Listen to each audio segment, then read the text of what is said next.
కాంగ్రెస్ 8 నెలల పాలనలో ప్రజలు అష్టకష్టాలు పడుతున్నారని దుబ్బాక ఎమ్మెల్యే కొత్త ప్రభాకర్ రెడ్డి విమర్శించారు. ఎమ్మెల్యే క్యాంప్ కార్యాలయంలో నియోజకవర్గ పరిధిలో 300 మందికి 80 లక్షల విలువైన సీఎం సహాయక నిధి ద్వారా మంజూరైన చెక్కులను పంపిణీ చేశారు. ఈ సందర్భంగా ఎమ్మెల్యే మాట్లాడుతూ ఎన్నికల్లో మాయ మాటలు చెప్పి అధికారంలోకి వచ్చిన కాంగ్రెస్ ప్రభుత్వం నేడు తీరా మోసం చేసిందన్నారు. గతంలో నియోజకవర్గం పరిధిలో 1.70 లక్షల ఎకరాల్లో వరి సాగు జరగగా ఈ సంవత్సరం కేవలం 25,000 ఎకరాలు మాత్రమే సాగైందన్నారు. కరువు ఛాయలు కమ్ముకున్న ప్రభుత్వంకు సోయి లేదని మండిపడ్డారు. ఇక పట్టణాలు గ్రామాలు చెత్త కంపుతో నిండిపోయాయని ఎక్కడ చూసినా దుర్గంధం వస్తుందన్నారు. ఇప్పటికైనా ప్రభుత్వం కళ్ళు తెరిచి ప్రజలను పట్టించుకోకపోతే ప్రజల పక్షాన పోరాటం చేస్తామని హెచ్చరించారు. ప్రభుత్వం వచ్చిన తర్వాత ఏ గ్రామ పంచాయతీ పోయినా ఏ మున్సిపాలిటీ పోయినా మరి అస్తవ్యస్తంగా మరి ఈరోజు గ్రామ పంచాయతీలు కానీ మున్సిపాలిటీలు కానీ అస్తవ్యస్తంగా తయారైనాయి. మరి పారిశుద్ధ్యంలో సంబంధించిన ఎక్కడ కూడా పారిశుద్ధ్యం లేదు. గ్రామాలకు పోతే డెంగ్యూ జ్వరాలు, మలేరియా మరి ఇలాంటి రుగ్మతలతోటి హాస్పిటల్ అన్నీ కూడా మరి గిటగిటలాడుతున్నాయి. ప్రభుత్వం గ్రామ పంచాయతీలో మరి సర్పంచులు దిగిపోయిన తర్వాత మరి ఒక్క నయా పైసా ఈ రోజు వరకు కూడా ఈ ప్రభుత్వంలో ఏ గ్రామ పంచాయతీ కూడా మరి ఒక్క రూపాయి కూడా రిలీజ్ చేయలేదు. ఇది చాలా దారుణం. దాదాపు 8 మాసాలు అవుతుంది.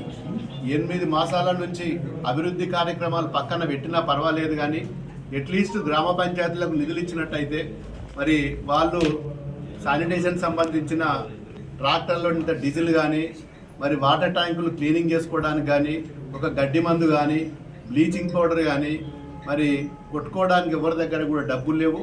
మరి మొన్న దిగిపోయిన సర్పంచులు మరి వాళ్ళ సొంత డబ్బులతోటి కొన్ని పనులు కూడా చిన్న చిన్న పనులు కూడా చేసుకున్నారు. మరి గ్రామ కార్యదర్శులు కూడా వాళ్ళ జేబుల నుంచి డబ్బులు ఇచ్చి మరి చిన్న చిన్న కార్యక్రమాలు కూడా చేసుకున్నారు. ఇక డబ్బులు వస్తాయేమో అని ఆశ కొద్దీ ఇప్పటిదాకా ఎదురు చూసిండ్రు. మరి పూర్తిగా నిర్వీర్యం అయిపోయినాయి గ్రామ పంచాయతీలు కానీ మున్సిపాలిటీలు కానీ. ఎక్కడ చెత్త అక్కడ, ఏ గ్రామం పోయినా కుక్కల బెడద, మరి హాస్టల్లోకి పోతేనేమో ఎలుకల బెడద. ఎక్కడ పోయినా మరి పారిశుద్ధ్యంతో పాటు హాస్టళ్లలో కూడా ఈ రోజు వరకు కూడా బిల్లులు ఇచ్చిన దాఖలాలు లేవు. మరి రైతులకు చూసినట్టయితే మరి వారికి చాలా గ్రామాలల్లో ఈ రోజు వరకు కూడా సరి అయిన సమయంలో ఫర్టిలైజర్ కూడా సప్లై అవుతలేదు. మరి ఏ గ్రామం పైన మరి కాలువలలో నీళ్లు రాక పోయిన సంవత్సరం ఆగస్టు 2వ నెలలో దాదాపు మరి 1,70,000 ఎకరాలకు మరి నీరు అందించి నాట్లు పడితే ఈ సంవత్సరం 25,000 ఎకరాలు కూడా నాటేయలేని పరిస్థితి ఈరోజు మరి రైతుల పరిస్థితి.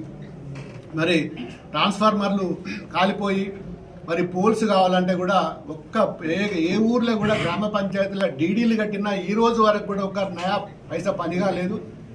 10 పోర్లు కరెంటు పోర్లు కావాలంటే కూడా ఈరోజు ఇచ్చే పరిస్థితిలో గవర్నమెంట్ లేదు. మరి నేను ఒక ఎమ్మెల్యేగా దుబ్బాక నియోజకవర్గం నుంచి ఎమ్మెల్యే గెలిచిన తర్వాత 8 మాసాలైంది.